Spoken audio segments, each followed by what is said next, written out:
আর এক বাচ্চা ইব্রাহিম আদম আল বলখি রহমতুল্লাহি আলাই, বিশাল বড় রাজ দরবার, শাহী বালাখানার ভিতরে ঘুমন্ত রয়েছে। বালাখানার ভিতরে আরামের বিছানার মধ্যে ঘুমানো। গভীর রাতে উঠে বালাখানার ভিতরে তাহাজ্জুদের নামাজ পড়ে, জীবনে কোনোদিন তাহাজ্জুদের নামাজ কাজা করে নাই। হঠাৎ করে একদিন রাতের বেলা তাহাজ্জুদের নামাজ পড়ার জন্য উঠছে বাচ্চা ইব্রাহিম ইবনে আদহাম আল বলখি। শুনতেছে তার ছাদের উপরে একজন মানুষের হাঁটার আওয়াজ শোনা যায়, টক টক টক টক টক টক করে আওয়াজ দিচ্ছে। বাচ্চা ইব্রাহিম ইবনে আদহাম জিজ্ঞাসা করলেন, মুসাফির, আগন্তুক, গভীর রজনীতে রাজপ্রসাদের ছাদের উপরে ঠক ঠক করে আওয়াজ করছো কেন, হাঁটছো কেন, তুমি কে, তোমার নাম কি, তুমি কেন এই জায়গায় আসছো? উপর থেকে আওয়াজ আসছে, বাদশা, আমি একজন মুসাফির মানুষ, আমার একটা উট আমি আপনার রাজদরবারের পাশে বেঁধে রেখে একটু রাস্তার পাশে ঘুমিয়েছিলাম, কিন্তু আমার উটটা হারিয়ে গেছে। এই উটটা খোঁজার জন্য আমি আপনার এই রাজদরবারের এই বিল্ডিংয়ের ছাদের উপরে উট তালাশ করছি। ইব্রাহিম ইবনে আদহাম বলেন, ব্যাকুল কোথাকার, গভীর রজনীতে উট হারিয়ে গিয়েছে, জঙ্গলের মধ্যে তালাশ করবা। গভীর রজনীতে উট কি কোনোদিন বাদশার ছাদের উপরে এসে উঠতে পারেনি? তোমার সে ব্যাকুল তো এই দুনিয়ার মধ্যে আমি আর কাউকে দেখি না যে ছাদের উপরে তুমি উট তালাশ করো। উপরের থেকে আওয়াজ আসছিল, ও বাচ্চা ইব্রাহিম ইবনে আদম, আমার সে বড় ব্যাকুল তুমি তো দুনিয়া তার কাউকে দেখো না, কাউকে পাও না, কিন্তু আমার কাছে খবর আছে যে আমার চেয়েও একটা বড় ব্যাকুল এই রাজদরবারের ভিতরে ঘুমানো আছে। কয়, কে সেইটা? কয়, সেটা তুমি নিজে। কেমনে? এইটা তো বুঝলা যে রাজদরবারের ছাদের উপর উট পাওয়া যায় না, তাহলে রাজ সিংহাসনের ভিতরে বৈশা আরামের বিছনায় ঘুমায়া ঘুমায়া আল্লাহকে যে খুঁজছো, আল্লাহকে কি সেইখানে পাওয়া যাবে? সুবহানাল্লাহ বলেন না। বাদশা ইব্রাহিম ইবনে আদম বলেন, তাহলে আমি কি বোকা? গভীর চিন্তায় নিমজ্জিত হয়ে গেলেন। সকাল যখন হলো, সকালবেলা ইশরাকের নামাজ আদায় করলেন। ইশরাকের নামাজ পড়ার পরে নাস্তা করলেন। নাস্তা খাওয়ার পরে একটু বিশ্রাম যাবেন, ঘুমাবেন। দাসীকে বললেন, ও দাসী, আমার বিছানাটাকে একটু পরিপাটু করে দাও, ভালো করে বিছায়া দাও, একটু ঘুম যাব আমি। দাসী বিছানাটাকে ঠিকঠাক করে বিছায়া দিল। বিছানার ডান পাশেও ফুলের টব বসায়া দিল, বাম পাশেও ফুলের টব বিছায়া দিল। ডান দিকে কাত হয়ে গেলে ফুলের ঘ্রাণ, বাম দিকে কাত হলেও ফুলের ঘ্রাণ পাওয়া যায়। দাসী মনে মনে চিন্তা করলো, এত সুন্দর ফুলের বিছানা, সারাটা জীবন বাদশাই বিছানার মধ্যে ঘুমাইলো, আর আমি শুধু বিছানা ঠিক কইরা দিলাম, জীবনে কোনোদিন একটু ঘুমায়া দেখলাম না। আজকে যেহেতু বাদশা দূরে গেছে, আসতে একটু দেরি হতে পারে, অল্প সময়ের জন্য হলেও একটু আমি এই জায়গার মধ্যে একটু ঘুম পইড়া দেখি কেমন আরাম লাগে। বুঝেন নাই কথা? এই সামান্য একটু ঘুম পড়তে গিয়া দাসী তো জীবনে কোনোদিন এমন আরামের বিছানায় ঘুমায় নাই, ঘুম আইসা গেছে। এমন ঘুম আসছে, দাসী আর ঘুম থেকে জাগ্রত হতে পারে নাই বাদশা ফেরত আসার আগে। বাদশা দূর থেকে আসলেন, আইসা দেখে নিজের বিছানার মধ্যে চাকরানি ঘুমান্ত অবস্থায় শায়িত আছে। নিজের বিছানার মধ্যে যদি চাকর বাকর ঘুমায়, রাজা বাদশারা এটা মেনে নিতে পারে না। কথা বলেন ঠিক না বেঠিক? কারণ রাজা বাদশারা তারা তো একটু ভিন্ন ধরনের মেজাজ নিয়ে চলে। কথা বলেন ঠিক না বেঠিক? বাচ্চা হাতের পাশে একটা বেতের লাঠি, ওই ইব্রাহিম ইবনে আদম রহমাতুল্লাহি আলাইহি বেতের লাঠি দিয়া ঘুমন্ত শরীরের উপরে ঠাস ঠাস করে 5টা পিটানি লাগায়া দিস। বেতের আঘাতে ছটপট করে বিছানা থেকে লাফ দিয়ে উঠা কান্না আরম্ভ কইরা দিছে। দাসী চোখ দিয়া ঝরঝর কইরা পানি পড়ে। 1-2 মিনিট ক্রন্দন করে আবার খিলখিল খিলখিল করে হাসি আরম্ভ করে দিছে। ইব্রাহিম ইবনে আদম আল বলখি রহমাতুল্লাহি আলাইহি জিজ্ঞাসা করেন, ও দাসী, সর্বপ্রথম যখন আমি তোমাকে পিটানো দিলাম তুমি কাঁদলা, এই কাদার পরে আবার 1-2 মিনিট কাদার পরে তুমি হাসা আরম্ভ করে দিলা, ঘটনা তো বুঝলাম না। হাসি এবং কান্না দুইটা তো বিপরীত জিনিস, একই কাজে তুমি দুইটা কেন কাজ করলা?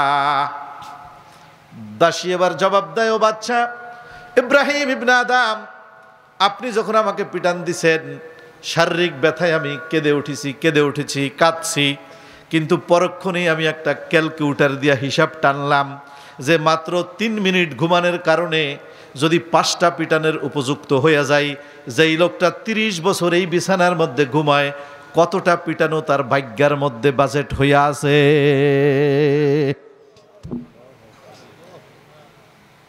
দাসী বলে, আপনি তো দুনিয়ার বাদশা, আপনার বিছানায় ঘুমানোর কারণে বেতের আঘাত করেছেন, দুঃখ নাই।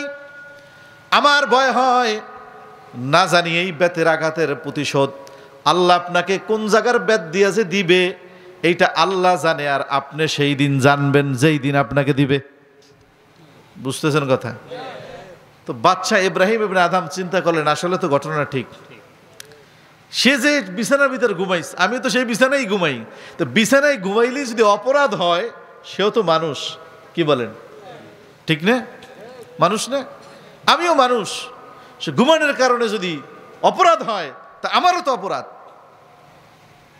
বাচ্চা আরো টেনশনে পড়ে গেলেন। এই টেনশন আরো বেড়ে গেল। এর 2-3 দিন পরে আর এক ঘটনা ঘটলো। রাতের বেলা সন্ধ্যার সময় একটা যুবক সাদা কাপড় পরা, পাগড়ি মাথায়, ভিতরে চলে আসছে বাদশার দরবারে এসে বলে, ও বাদশা মহোদয়, এই জায়গা, এই মেহমানখানায় আমাকে একটু থাকতে দেওয়া যাবে কিনা? এই মুসাফিরখানায়, সরাইখানায় আমাকে একটু থাকতে দেওয়া যাবে কিনা?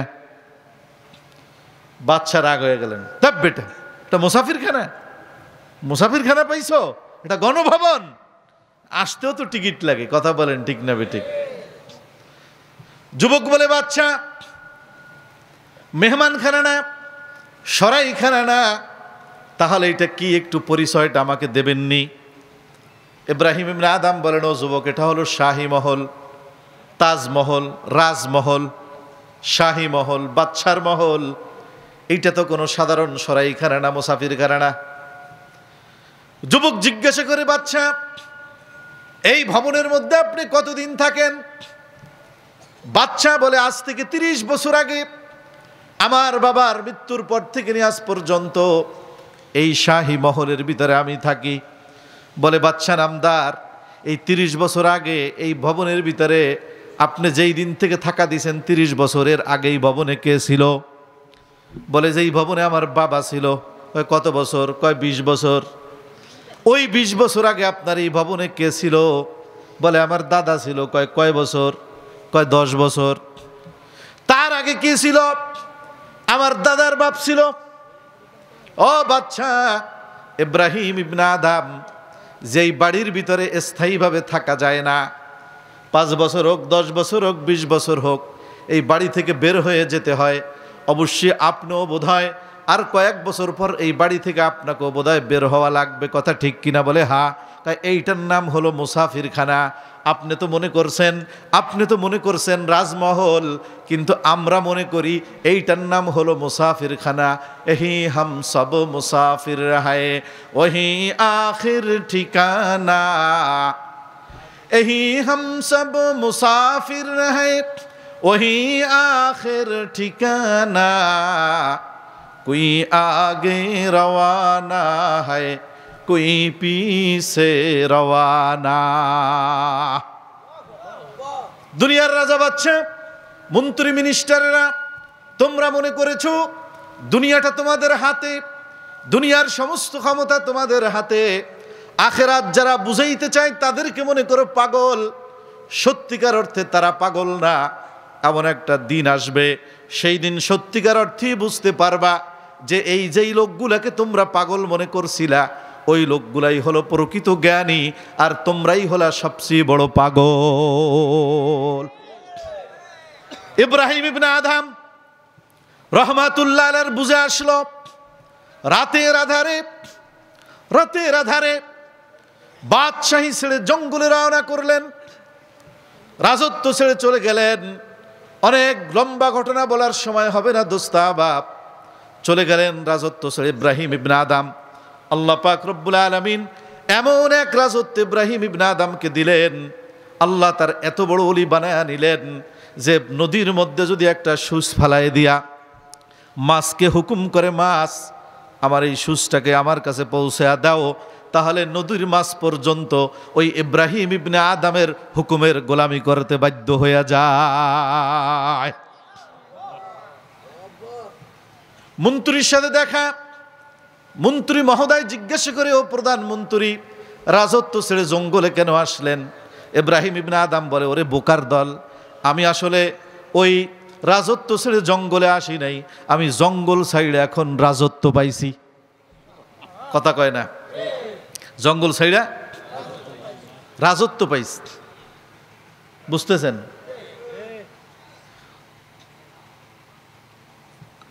কয় কেমনে? এটা কেমনে? বলে আয় আমার সাথে আয়। একটা নদীর পাড়ে নিয়ে গেছে, খাল, নিজে একটা ছেঁড়া জামা গায়ে দিয়া ওই ছেঁড়া জামার ভিতরে তালি লাগাইতেছে, হাতে একটা সুইচ, নদীর পাড়ে গিয়া ফালায়া দিছে সুস্থা নদীতে। ডাক দিয়া বলছে, ইয়া আইয়ুতুহাস সামাক, হে আমার মাছলি ভাইয়েরা, নদীর মাছ, তোমরা আমার সুইচটাকে একটু নদীর গভীর তলদেশ থেকে আমার হাতে একটু মেহেরবানি করে পৌঁছে দাও। আল্লাহর হুকুমে নদীর মধ্যে হাজার হাজার মাছ এক একটা স্বর্ণের সুইচ নিয়া ইব্রাহিম ইবনে আদমের সামনে হাজির হয়ে গেছে। দেখছস, এটার নাম রাজত্ব। এটার নাম কি? এটার নাম রাজত্ব। ওই সময় তো পিপিলিকাও আমার কথা শুনতো না, কথা শুনতো তো কিসের গরম, কিসের বাহাদুরি? কাদের সাথে বাহাদুরি? কয় হাত ভাঙ্গা পাকিস্তান পাঠায় দেব, কয় না? হাত ভাঙ্গা পাকিস্তান, তা আমাদেরটা খায়া মোল্লারা চলে, কয় না? আরে মিয়া, তুমি তো জানোই না যে রিজিক কাদের কারণে দুনিয়ায় আসে। সে লম্বা কথা বলা আমার সময় নাই, আমি একটা ঘটনা বলি শুধু।